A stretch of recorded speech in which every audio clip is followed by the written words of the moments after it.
Inclinemos nuestras cabezas para orar. Padre Celestial, te agradecemos mucho por el privilegio de estar aquí para oír y estudiar tu palabra. Pedimos la guía de tu Santo Espíritu al examinar lo que dice la Biblia acerca de María, la Madre del Señor Jesús. Te agradecemos por escuchar nuestra oración, pues lo pedimos en el nombre del Señor Jesús. Amén. Como mencioné en mi oración, en esta serie estaremos estudiando acerca de María, la Madre de Jesús.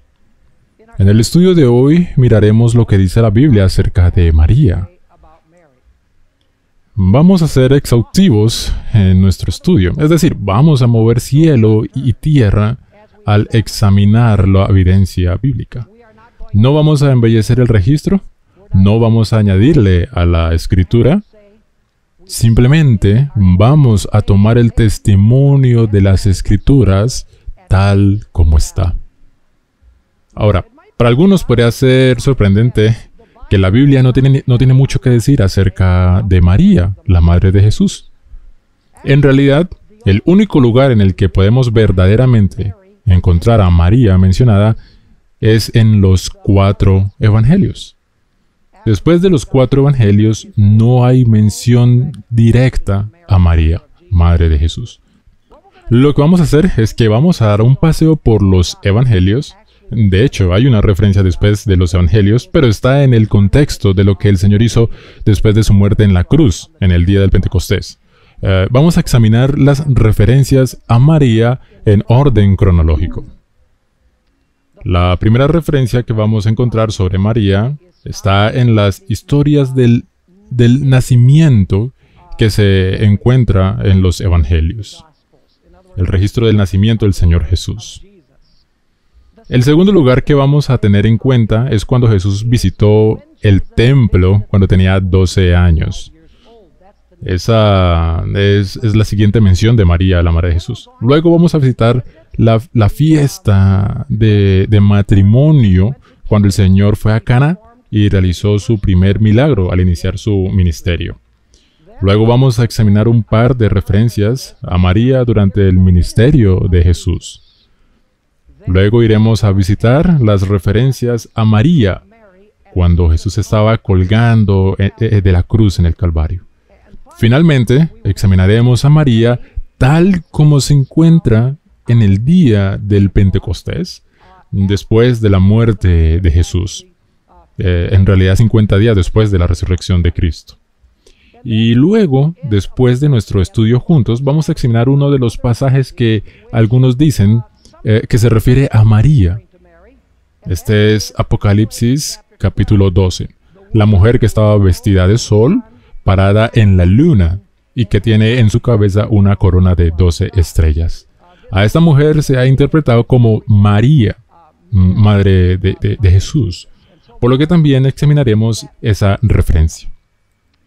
Entonces, vayamos inmediatamente a hablar sobre las referencias del nacimiento que encontramos en los evangelios de Mateo, Marcos, Lucas y Juan. Lo primero que quiero que notemos es que tanto José como María eran del linaje de David.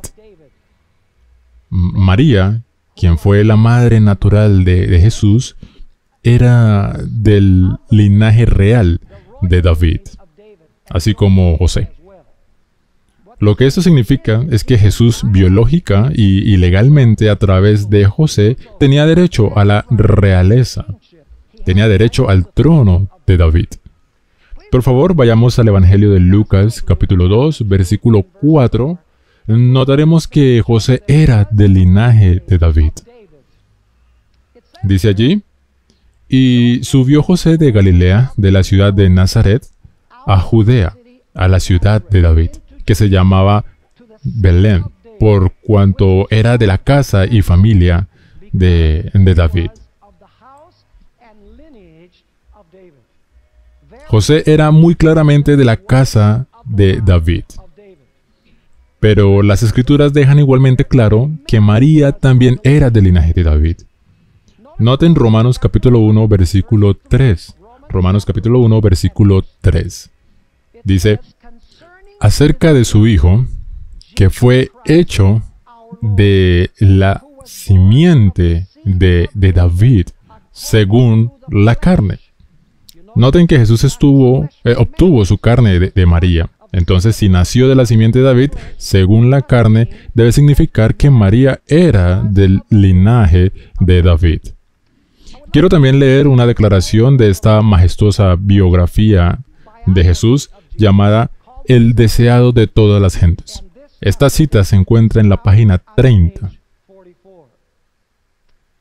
Como antaño, Ciro fue llamado al trono del Imperio Universal para que libertase a los cautivos del Señor. Así también, Augusto César hubo de cumplir el propósito de Dios de traer a la madre de Jesús a Belén. ¿Ven? Ciro y Augusto César jugaron un papel muy importante en el cumplimiento de la profecía. Luego encontraremos esta referencia, hablando de María. Ella era del linaje de David y el hijo de David debía nacer en la ciudad de David. Entonces, muy claramente, tanto José como María eran del linaje de David. A través de José, Jesús tenía el derecho legal al trono. A través de María tenía un derecho biológico al trono. Ahora, es interesante notar que la Biblia no menciona nada acerca del nacimiento de María. Sé que a través de la tradición se ha llegado a creer que los padres de María se llamaban Ana y Joaquín. Pero eso, en realidad, viene de una obra apócrita del siglo II después de Cristo, llamada El nacimiento de María. Entonces, en las Escrituras no se encuentra que sus padres se llamaban Joaquín y Ana. De hecho, la Biblia no tiene nada que decir acerca de cuándo, dónde, de quién y cómo nació María. La Biblia es completamente silenciosa en cuanto al nacimiento de María, aunque sí dice bastante acerca del nacimiento de Jesús. La Biblia deja bien claro que José y María no tuvieron absolutamente ningún tipo de relación sexual antes de que Jesús fuera concebido y naciera.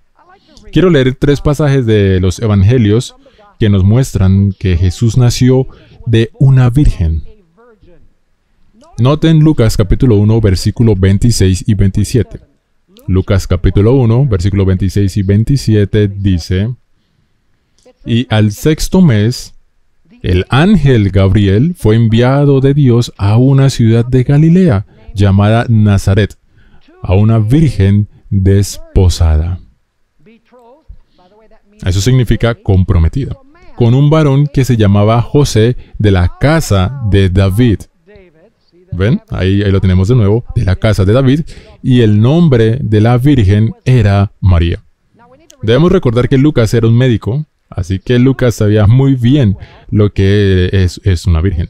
Y él deja bien claro en estos dos versículos, Lucas 1, 26 y 27, que María era una virgen cuando concibió a Jesús el Cristo. Notemos también Lucas capítulo 1, versículos 34 y 35. Lucas 1, 34 y 35 dice: Entonces María dijo al ángel: ¿Cómo será esto? Porque no conozco varón. En la Biblia, conocer significa tener relaciones sexuales. Ella está diciendo: no conozco varón, no he tenido relaciones sexuales. Y respondiendo el ángel le dijo: El Espíritu Santo vendrá sobre ti, y la virtud del Altísimo te hará sombra. Por lo cual también lo santo que nacerá será llamado Hijo de Dios. Una vez más se nos dice que ella no conocía varón antes de que naciera Jesús. Un último texto que habla sobre el hecho de que María era virgen hasta el momento del nacimiento de Jesús se encuentra en Mateo capítulo 1, versículo 18, donde encontramos las siguientes palabras: Y el nacimiento de Jesucristo fue así, que siendo María su madre desposada con José, antes que se juntasen, se halló haber concebido del Espíritu Santo.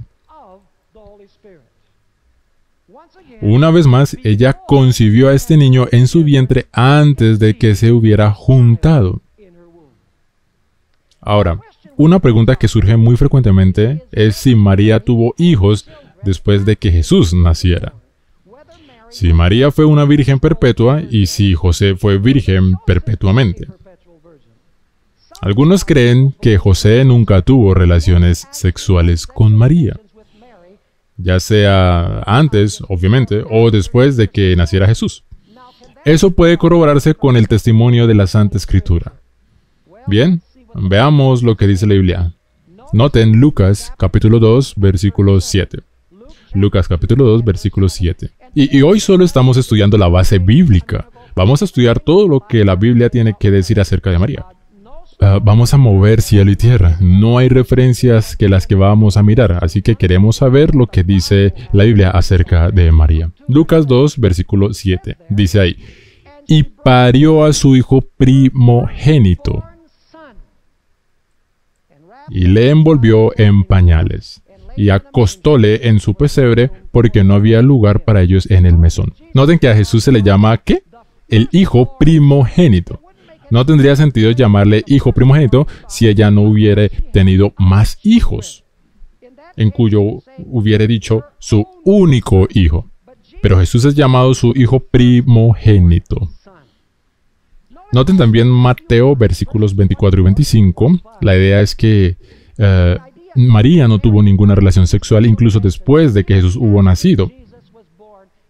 Es decir, que María fue, por un milagro de Dios, perpetuamente virgen. Noten Mateo 1, 24 y 25. Y despertando José del sueño, hizo como el ángel del Señor le había mandado, y recibió a su mujer. Y noten esto. Y no la conoció hasta que parió a su hijo primogénito, y llamó su nombre Jesús. Él no la conoció. Él no tuvo relaciones sexuales con ella hasta el nacimiento de Jesús. No tendría sentido decir que él no la conoció hasta que Jesús nació y a la vez decir que ella no tuvo relaciones sexuales con José después de que Jesús nació. Es decir, de acuerdo a este texto, ella fue una virgen hasta que Jesús nació. Noten también Mateo capítulo 1, versículo 18. Mateo 1, versículo 18 dice, y el nacimiento de Jesucristo fue así, que siendo María su madre desposada con José, noten, antes que se juntasen, se halló haber concebido del Espíritu Santo. Antes de que se juntasen. Es obvio que después sí se juntaron. De otro modo no habría que decir antes de que se juntasen. También, si examinamos Salmo 69, el cual es una profecía mesiánica, déjenme darles unas cuantas referencias que así lo indican. Tenemos, por ejemplo, en el versículo 9 encontraremos, me consumió el celo de tu casa. El Señor Jesús citó ese texto cuando estaba limpiando el templo. En el versículo 21 tenemos la referencia, y él por comida y beber vinagre, lo cual fue dado al Señor en la cruz. Ahora, noten lo que encontramos en el versículo 8. Aquí habla el Mesías, el Señor Jesús. Dice, he sido extrañado de mis hermanos y extraño a los hijos de mi madre. ¿Se dieron cuenta? Extraño a los hijos de mi madre. Claro, la madre del Mesías fue María. Así que parece indicar que ella tuvo otros hijos. Ahora, ustedes se podrán preguntar, ¿y qué de los hijos o más bien de los hermanos de Jesús? Bien, déjenme leer este pasaje. Se encuentra en Mateo 13, 55 y 56. Mateo capítulo 13, 55 y 56. La gente se maravillaba del conocimiento de Jesús y encontramos estas palabras. ¿No es este el hijo del carpintero? ¿No se llama su madre María y sus hermanos Jacobo y José y Simón y Judas? ¿Y no están todas sus hermanas con nosotros? ¿De dónde pues tiene todas estas cosas? Entonces nos darán aquí que la Escritura dice que Jesús tenía hermanos y hermanas. La explicación más probable es que estos hermanos mencionados en los evangelios son en realidad hijos de José, de de un matrimonio anterior, por lo que se vuelve obvio que José era mucho mayor que María. Ella era una doncella muy joven, de acuerdo a las Escrituras. Saben, por ejemplo, vemos en los Evangelios que los hermanos de Jesús constantemente quieren mandarlo. Eso es algo que solo harían hermanos mayores con uno menor. Y algunos dicen, bueno, en realidad la expresión hermanos es una forma distinta de decir primos. Eran primos de Jesús. Bueno, el hecho es que el idioma griego tiene una palabra específica para primos y es la palabra anepsios. Se usa, por ejemplo, en Colosenses capítulo 4, versículo 10, donde se nos dice que Marcos era primo de Bernabé. Entonces, si los escritores de los evangelios hubieran querido decir que estos individuos eran primos de Jesús, podrían haber usado la palabra primos, pues sí existía. Déjenme leerles esta declaración de esta biografía clásica de Jesús, llamada El deseado de todas las gentes, página 69. Consideraba, o sea, María, que las relaciones del hogar y el tierno cuidado de la madre sobre sus hijos eran de vital importancia en la formación del carácter. Y luego dice esto: los hijos y las hijas de José sabían esto, y apelando a su ansiedad, trataban de corregir las prácticas de Jesús de acuerdo con su propia norma. Entonces, claramente, de acuerdo a la autora del deseado de todas las gentes, dice que los hijos de José, sabían esto. Así que los hermanos de Jesús en los evangelios son muy probablemente una referencia a los hijos de José antes de que él se casara con María. Ahora, una pregunta que siempre surge cuando uno habla de María es si ella era madre de Dios. Uno dice, eso suena casi blasfemo. En el sentido más estricto de la palabra, María no fue la madre de Dios. Pues sabemos de la Escritura que Jesús ya existía antes de María. De hecho, en Juan 17, versículo 5, encontraremos que dice, ahora pues, Padre, glorifícame tú cerca de ti mismo con aquella gloria que tuve cerca de ti antes que el mundo fuese. Obviamente, de acuerdo a este texto, Jesús existía antes de la creación del mundo. El Señor también dijo en Juan 8, versículo 58, de cierto os digo, antes de que Abraham fuese, yo soy. Juan 1, versículo 1 al 3, en el principio era el verbo y el verbo estaba con Dios y el verbo era Dios. Y en el principio estaba con Dios, todas las cosas fueron creadas a través de Él. Es decir, muy claramente, de acuerdo a las Escrituras, Jesús existía desde antes de María. Entonces, ¿podemos llamar a María Madre de Dios en este sentido estricto? Absolutamente no. Pero hay un sentido en el que podemos llamarla Madre de Dios. Y es en el sentido de que la naturaleza humana de Jesús se unió con su naturaleza divina y el niño humano divino nació de María en este mundo.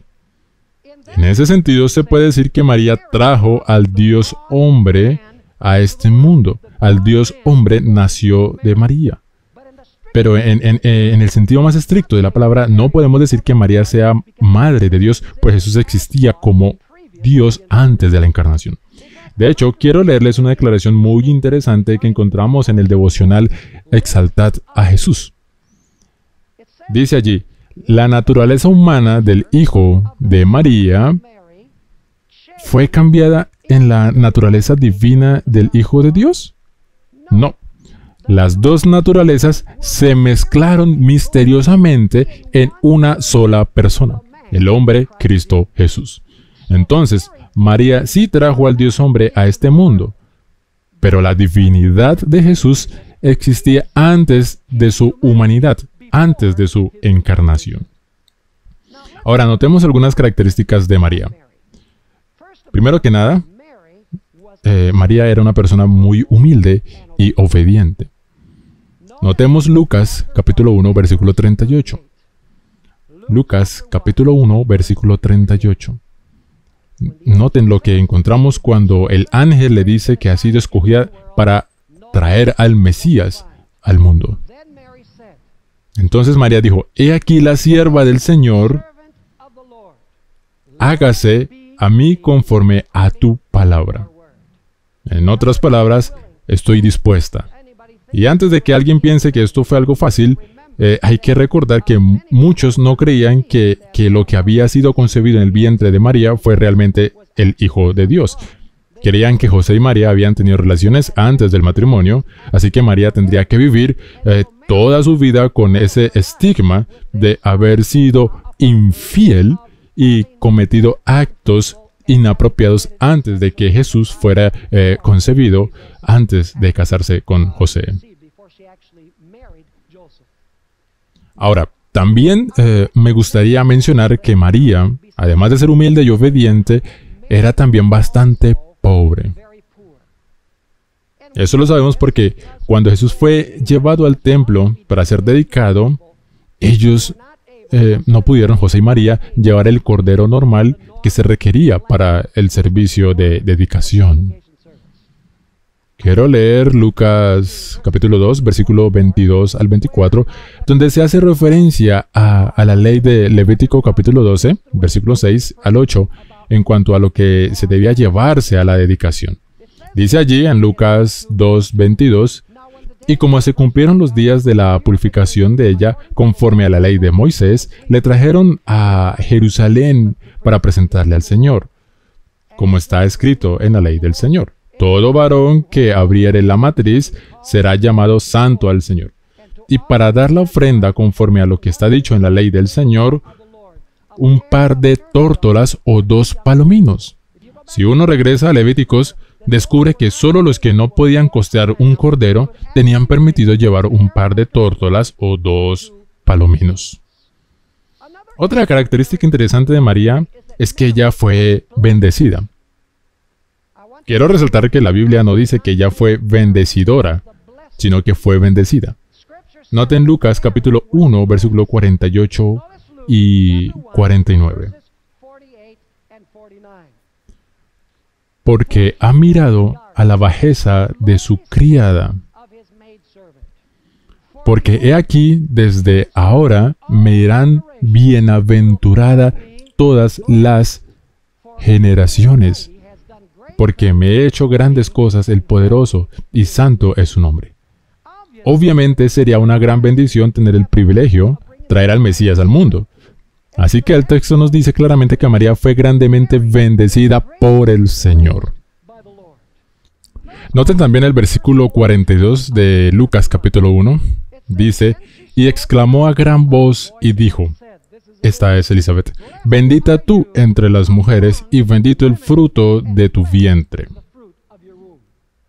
Noten que no se nos dice, bendita eres por sobre todas las mujeres. Dice, bendita tú entre las mujeres. Y para aquellos que dicen que esta es una manera especial y peculiar para dirigirse a María, porque ella era fuera de lo común, esta expresión se usa más de una vez en el Antiguo Testamento. Noten, por ejemplo, Génesis 30, versículo 13. Aquí habla sobre el nacimiento de Aser, de Lea y Jacob. Noten lo que dice Lea. Dice, y dijo Lea, para dicha mía, porque las mujeres me dirán dichosa. Es la misma expresión que encontramos en Lucas capítulo 1. Las mujeres me dirán dichosa, o bienaventurada, o bendecida. Notarán que las Escrituras no dicen que María era la fuente de bendiciones. Ella no era la dadora de bendiciones. Ella fue bendecida por Dios para poder traer al Mesías al mundo. Otra característica bien clara de María en las historias de Jesús es el hecho de que María es una pecadora que necesita redención, que necesita un redentor. De hecho, en Romanos 3, versículo 23, se nos dice que todos han pecado y han caído de la gloria de Dios. Ahora, la Biblia deja claro que hay una excepción a esto. De hecho, en Hebreos capítulo 4, versículo 13, encontramos estas palabras, que Jesús fue tentado en todas las cosas que nosotros somos tentados, pero sin pecado. Entonces, si uno lee la Biblia, particularmente el Nuevo Testamento, uno encuentra que solo hay uno que nunca pecó, y es el Señor Jesucristo. Quiero que noten Lucas capítulo 1, versículo 48 y 27, donde se nos dice muy claramente que María necesitaba un Redentor, necesitaba un Salvador. Dice ahí, entonces María dijo, engrandece mi alma al Señor, y mi espíritu se alegró en Dios mi Salvador. Noten que ella se alegró en Dios, su Salvador. María necesitaba un Salvador, pues todos hemos pecado y hemos caído de la gloria de Dios. Quiero leer otra declaración del libro El deseado de todas las gentes, página 120, donde tenemos una referencia a esta necesidad que tenía María de un Redentor. La autora de esta biografía dice, María podía hallar salvación únicamente por medio del Cordero de Dios. En sí misma no poseía méritos. Su relación con Jesús no la colocaba en una relación espiritual con Él diferente de la de cualquier otra alma humana. Así lo indicaron las palabras del Salvador. Él aclara la distinción que hay entre su relación con ella como hijo del hombre y como hijo de Dios. El vínculo de parentesco que había entre ellos no la ponía de ninguna manera en igualdad con Él. En otras palabras, María era la misma que cualquier otro ser humano. Ella necesitaba un Salvador que la salvara del pecado de acuerdo al testimonio de las Escrituras. No solo encontramos que María fue bendecida, de acuerdo a los Evangelios, sino que también fue altamente favorecida por Dios. Noten lo que encontramos en Lucas capítulo 1, versículo 28. Estamos usando la versión Reina Valera antigua, Lucas capítulo 1, versículo 28. Dice, y entrando el ángel a donde estaba ella, dijo, salve muy favorecida, el Señor es contigo, bendita tú entre las mujeres. Noten que María es llamada muy favorecida. Ahora, hay una versión de la Biblia que da una traducción diferente. Es la versión Douay Rheims de la Iglesia Romana. De hecho, es una traducción que se basa en la Vulgata Latina, que fue traducida por Jerome, por allá en los años 300 a 325 aproximadamente.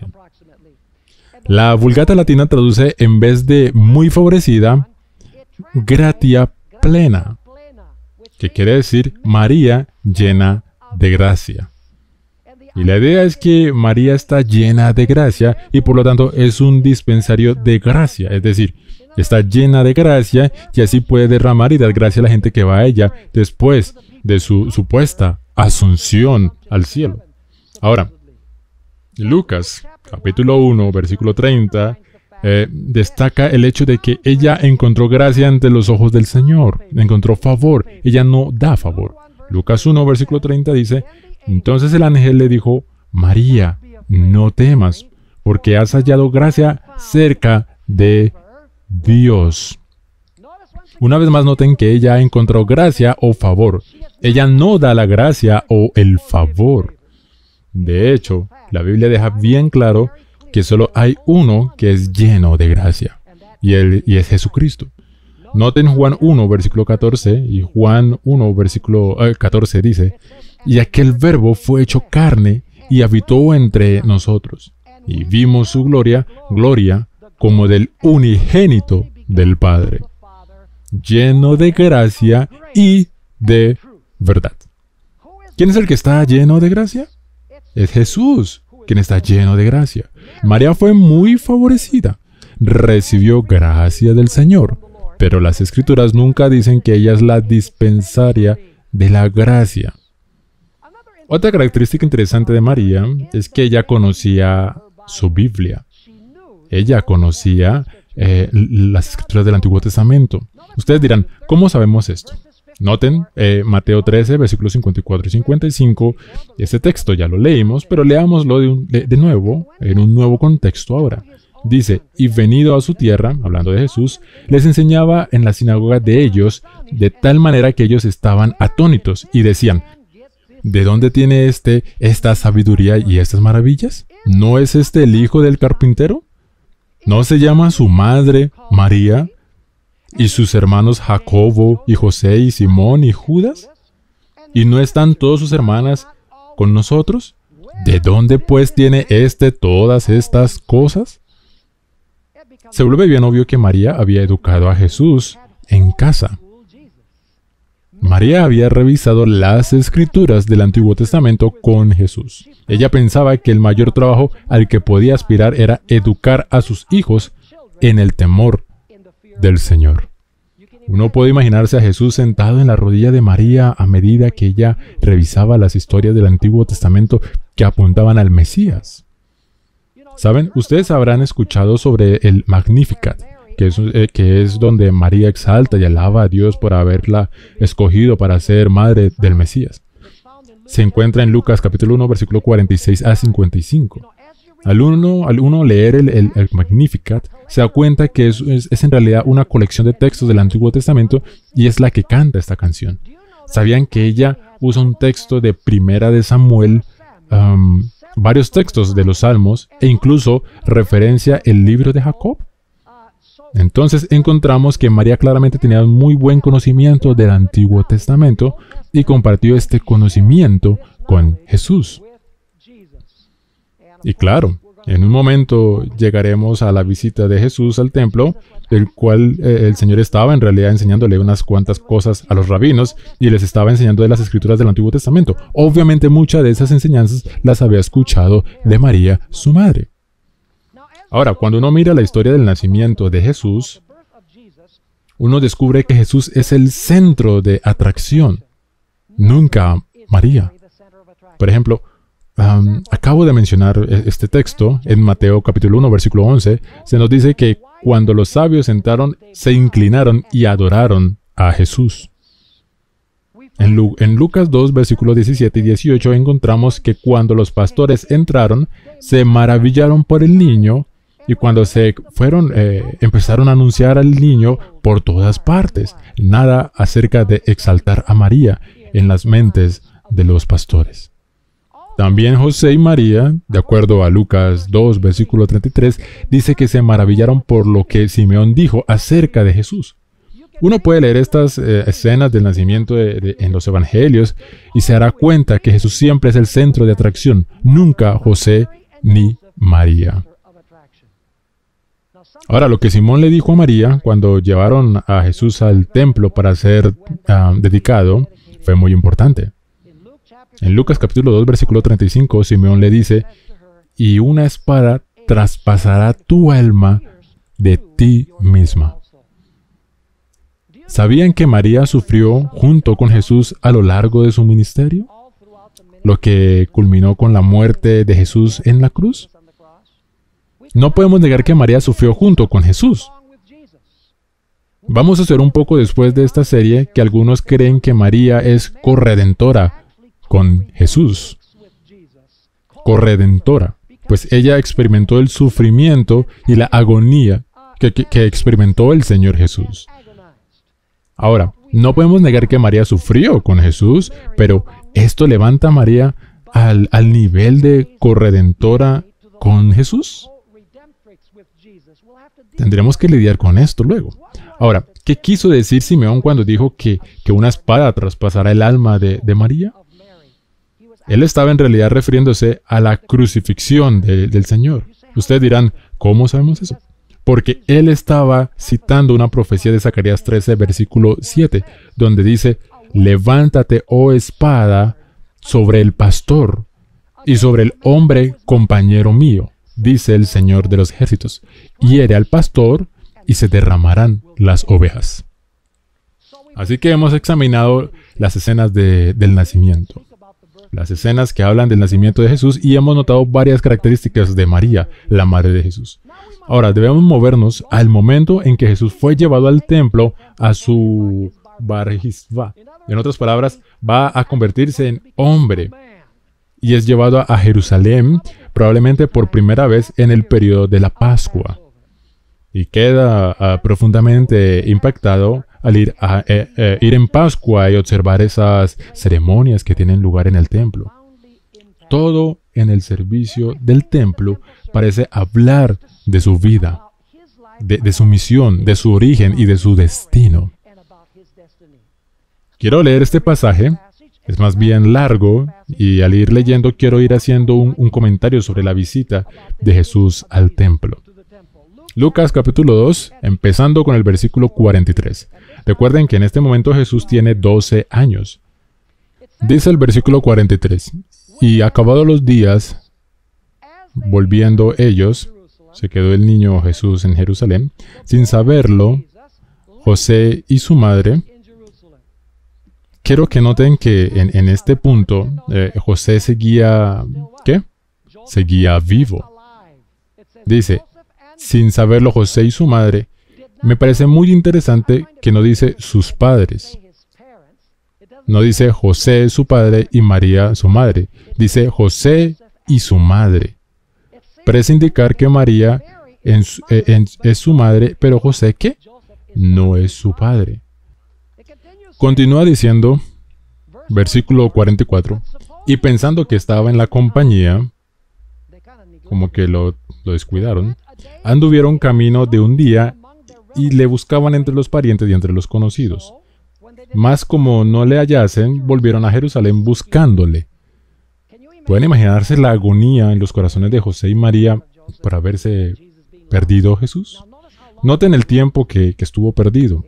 Continúa diciendo, leamos nuevamente el versículo 45. Mas como no le hallasen, volvieron a Jerusalén buscándole, y aconteció que 3 días después... ¿Cuánto tiempo duró la agonía? 3 días. Le hallaron en el templo sentado en medio de los doctores, oyéndoles y preguntándoles. Interesante. Y todos los que le oían se pasmaban de su entendimiento y de sus respuestas. Parece decir que él les hacía preguntas y luego ellos quedaban helados. No eran capaces de responderle, por lo que él respondía su propia pregunta. Interesante que este niño de 12 años les estaba enseñando a los doctores del templo. ¿De dónde sacó este conocimiento? Lo sacó de Dios, pero también su madre, quien le enseñó las escrituras del Antiguo Testamento. Y luego en el versículo 48 encontramos estas palabras. Y cuando le vieron se maravillaron y díjole su madre, Hijo, ¿por qué nos has hecho así? Bueno, ellos fueron los que lo descuidaron. He aquí, tu padre y yo te hemos buscado con dolor. Noten, ella dice tu padre y yo.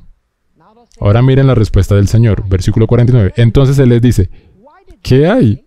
¿Por qué me buscáis? ¿No sabéis que en los negocios de mi Padre me conviene estar? ¿Qué está diciendo Jesús? Está diciendo, José no es mi padre. Dios en el cielo es mi Padre. Está quitándole la paternidad a José y diciendo que su padre es Dios en el cielo. Y luego noten que ellos no entendieron lo que él dijo cuando habló de los negocios de su padre.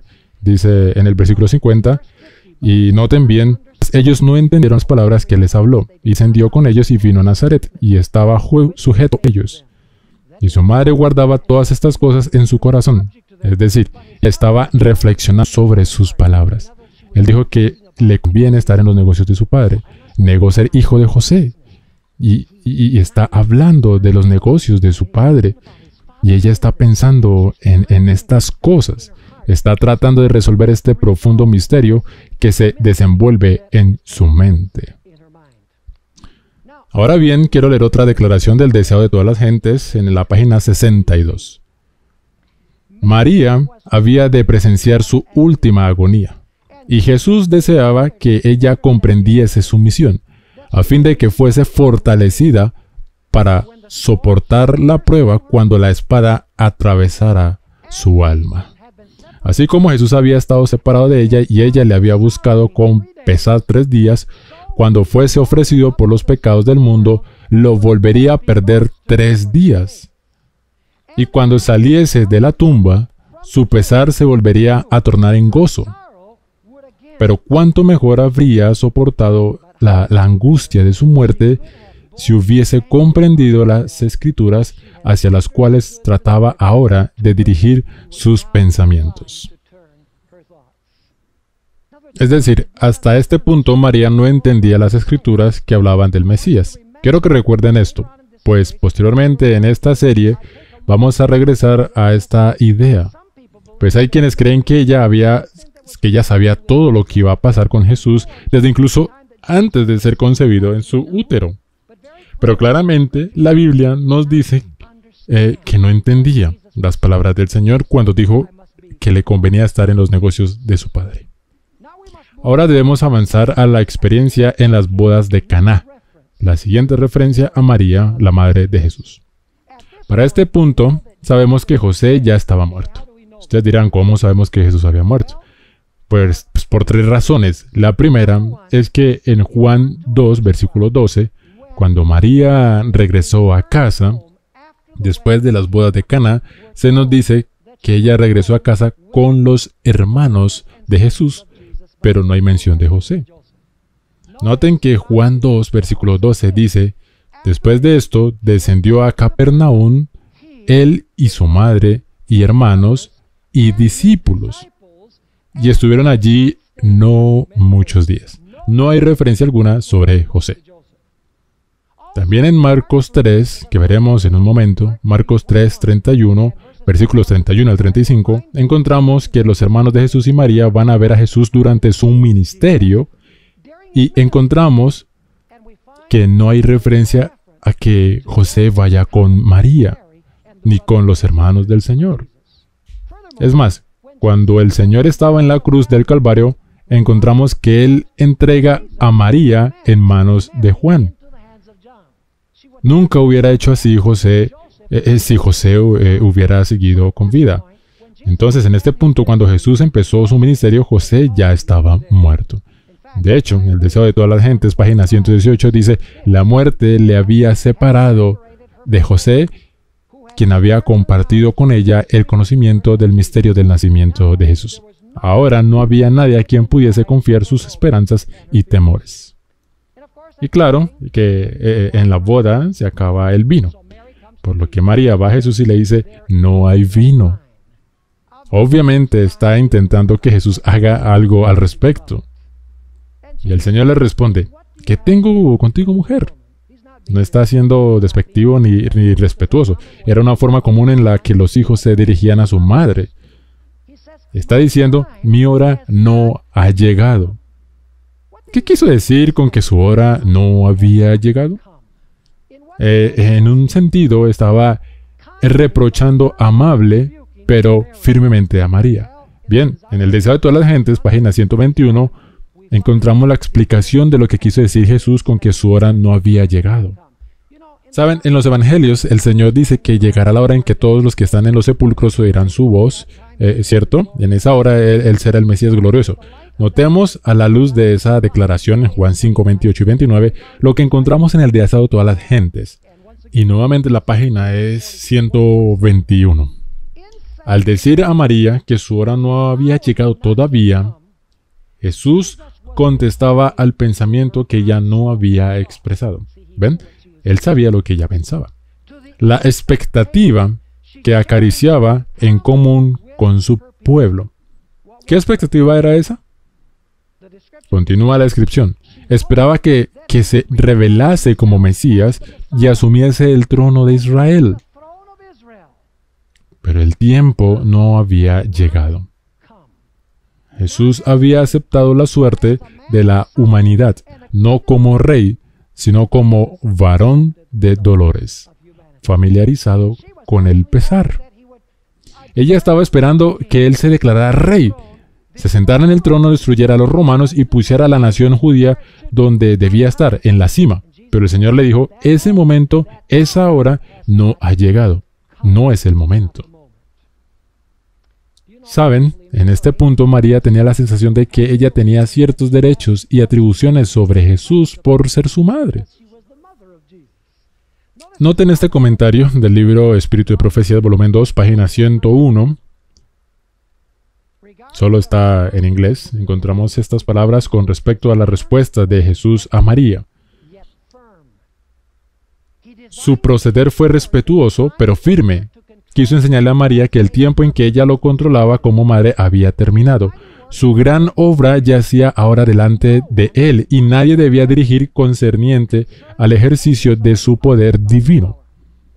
Había peligro de que María presumiera de su relación con Jesús y de que sintiera que tenía atribuciones y derechos especiales sobre él. Entonces incluso ella fue tentada a pensar, ¿saben? Como soy su madre, puedo intentar manipular a mi hijo para que haga lo que yo quiero. El hecho es que su autoridad materna ya había terminado para ese punto. Ahora examinamos unas referencias a María durante el ministerio del Señor. Marcos 3, 21, y nos saltaremos hasta los versículos 31 al 35. El Señor había estado trabajando sin parar y su madre y sus hermanos pensaron que estaba a punto de sufrir un ataque nervioso, así que llegaron y se lo iban a llevar a casa a las malas. Noten el versículo 21. Y como lo oyeron los suyos, vinieron para prenderle, porque decían, está fuera de sí. Versículo 31. Vienen después sus hermanos y su madre, llegaron luego, y estando fuera enviaron a él llamándole, y la gente estaba sentada alrededor de él, y le dijeron, he aquí, tu madre y tus hermanos te buscan fuera. Él ya sabía para qué habían ido para prenderle. María y los hermanos del Señor estaban sintonizados con el propósito de su ministerio, con lo que él estaba haciendo. Absolutamente no. Los que estaban ahí estaban más sintonizados, así que noten lo que encontramos empezando con el versículo 33. Y él les respondió diciendo, ¿quién es mi madre y mis hermanos? Y miraron a los que estaban sentados alrededor de él y dijo, he aquí mi madre y hermanos, porque cualquiera que hiciere la voluntad de Dios, este es mi hermano y mi hermana y mi madre. En otras palabras, él está diciendo, estas personas que quieren escuchar mis palabras, que siguen mi ministerio, están más en sintonía, son más como mi madre y mis hermanos y mi propia carne y sangre. ¿Saben? Jesús una vez se encontró con una mujer que de verdad sentía que había sido un gran privilegio que María hubiera dado a luz a Jesús. Noten Lucas 11, versículo 27 y 28. Lucas 11, 27 y 28 dice, y aconteció que diciendo estas cosas, una mujer de la compañía, levantando la voz, le dijo, bienaventurado el vientre que te trajo y los pechos que mamaste. Así que, ¿a quién está exaltando esta mujer? A María. Noten la respuesta del Señor Jesús. Y él dijo, antes, bienaventurados los que oyen la palabra de Dios y la guardan. Es decir, el Señor pasó el centro de atención de su madre a aquellos que hacen la voluntad de Dios, a quienes entienden su ministerio y lo que vino a hacer a la tierra. Ahora debemos avanzar hacia cuando el Señor estaba en la cruz del Calvario. Al pie de la cruz hay unas mujeres con Juan el apóstol. Leamos esta historia en Juan 19, versículo 25 al 27. Juan 19, versículo 25 al 27 dice, y estaban junto a la cruz de Jesús su madre y la hermana de su madre, María, mujer de Cleofas, y María Magdalena. Y como vio Jesús a la madre y al discípulo que él amaba, que estaba presente, dice a su madre, mujer, he aquí tu hijo. Después dice el discípulo, he ahí tu madre, y desde aquella hora el discípulo la recibió consigo. Verán, Jesús estaba a punto de morir. Iba a irse al cielo y estaba preocupado por el bienestar de su madre. Así que la manda al cuidado de su madre a Juan. Noten que no fue María quien tomó a Juan a su casa. Fue Juan quien tomó a María a su casa, pues el Señor dejó a María bajo el cuidado de su discípulo. Ahora, necesitamos examinar la única referencia a María después de la resurrección del Señor. Se encuentra en el libro de Hechos. Es la última referencia a María en el Nuevo Testamento. Ya no hay más referencias a ella después de Hechos 1, versículo 13 y 14. Dice allí en Hechos 1, versículo 13 y 14. Y entrados, subiendo al aposento alto, donde moraban Pedro y Jacobo y Juan y Andrés, Felipe y Tomás, Bartolomé y Mateo, Jacobo hijo de Alfeo y Simón Celote, y Judas hermano de Jacobo. Se mencionan a los 12 apóstoles, los 11 en ese momento. Todos estos perseveraban unánimes en oración y ruego con las mujeres y con María, la madre de Jesús, y con sus hermanos. Saben, es bastante emocionante notar que sus hermanos se convirtieron. Sus hermanos, de hecho, estaban en el aposento alto y aceptaron al Señor como su Mesías, y se nos dice que su madre estaba ahí. No hay énfasis especial aquí sobre María. No están orándole a María, no le están exaltando. De hecho, la figura central en el día del Pentecostés es ¿quién? Es Pedro, quien se para y habla. No hay referencia especial a María en absoluto. Simplemente dice que ella y los hermanos de Jesús estaban ahí en el aposento alto cuando el Espíritu Santo fue derramado en el día del Pentecostés. Como mencioné, no hay más referencias a María después de Pentecostés. No hay referencias ni mención en cuanto a su muerte. Entonces hay gente que supone, bueno, como su muerte no se menciona, tal vez fue asumida al cielo después de morir. Fue corporalmente asumida al cielo. Bueno, el hecho es que no es tan importante que la muerte de María no se mencione, pues la mayoría de la muerte de los discípulos tampoco fueron mencionadas. Simplemente no sabemos acerca de las muertes de la mayoría de apóstoles, ni tampoco sabemos sobre la muerte de María. De hecho, de acuerdo a los evangelios, el último grupo que resucitó fue aquel que salió del sepulcro cuando el Señor resucitó en Mateos capítulo 27, versículo 51 al 53. El otro grupo que será resucitado, de acuerdo al Nuevo Testamento, será aquel que saldrá de la tumba cuando el Señor Jesús descienda del cielo con gran voz, con voz de arcángel y con trompeta de Dios, y los muertos en Cristo se levantarán primero. En Manuscript Release, volumen 5, página 101 y 102, encontramos esta referencia interesante. No está en español. Noten este comentario. María, la madre de nuestro Señor, no ha sido levantada. Está esperando el sonido de la trompeta de Dios que llamará a los muertos de sus prisiones. Todas las oraciones ofrecidas a María caen a tierra. Los oídos de María aún no han sido atravesados por el sonido de la trompeta de Dios. Y serán atravesados cuando el Señor venga con las nubes del cielo. Entonces, esto nos lleva a hacer una pregunta muy importante, y es, entonces, ¿quién es esta María que aparece en diferentes partes del planeta Tierra en el presente? Si María murió y fue enterrada y está esperando la resurrección, ¿quiénes son estas entidades que aparecen por todo el mundo diciendo ser la Virgen María? Lidiaremos con esto en charlas posteriores, particularmente en la última charla titulada La María Ecuménica. Ahora quiero lidiar con esta última referencia, la que habla de una mujer que está vestida con el sol y que está parada en la luna. Por ejemplo, he visitado muchas catedrales romanas y he descubierto que muchas veces ponen a María sobre la luna, vestida del sol, teniendo una corona de 12 estrellas sobre su cabeza, con el niño Jesús y aplastando a la serpiente. De hecho, Alfonso Ligorio, quien escribió un libro que citaremos más extensivamente posteriormente a esta serie llamado Las Glorias de María, dijo esto acerca de la mujer vestida del sol.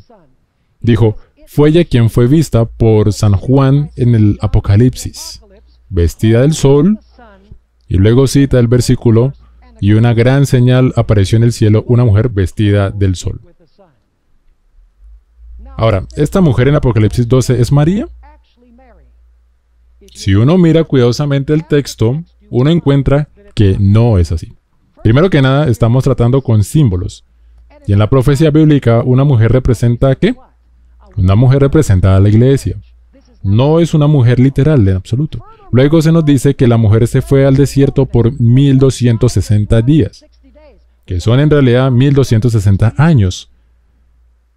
¿Cómo es que, si es María, huyó al desierto cuando supuestamente fue llevada al cielo después de su muerte? Que según la teología católica fue llevada al cielo en cuerpo y alma. ¿Qué hace siendo perseguida por el dragón en el planeta Tierra durante 1260 años? Estamos tratando con símbolos. Es más, los 1260 años no cuadran con la idea de que María sea la persona de la que se habla aquí. Adicionalmente, el pasaje deja bien claro que la mujer representa a los santos de Dios. Representa a la iglesia de Dios. Ustedes dirán, ¿cómo es eso? Bueno, si notamos Daniel 7, versículo 25, dice que el pueblo de Dios será perseguido por tiempo, tiempos y medio tiempo. Dice que los santos serán perseguidos por tiempo, tiempos y medio tiempos. Cuando uno va a Apocalipsis 12, dice que la mujer iba a ser perseguida por tiempo, tiempos y medio tiempo. Así que un pasaje en Daniel dice que son los santos y el otro pasaje dice que es la mujer, que esta mujer es la que va a ser perseguida durante un periodo, tiempo, tiempos y medio tiempo. Entonces, claramente la mujer es una representación ¿de quién? De los santos. Jesús nació de la iglesia del Antiguo Testamento. Eso es lo que Apocalipsis 12 está tratando de enseñarnos. Tenemos muchas más cosas emocionantes que estudiar en esta serie. Estudiamos el retrato bíblico, lo cual será la base. En charlas futuras trataremos con otros temas y espero que todos nosotros planeemos sintonizarla o asistir para estudiar estos temas tan importantes.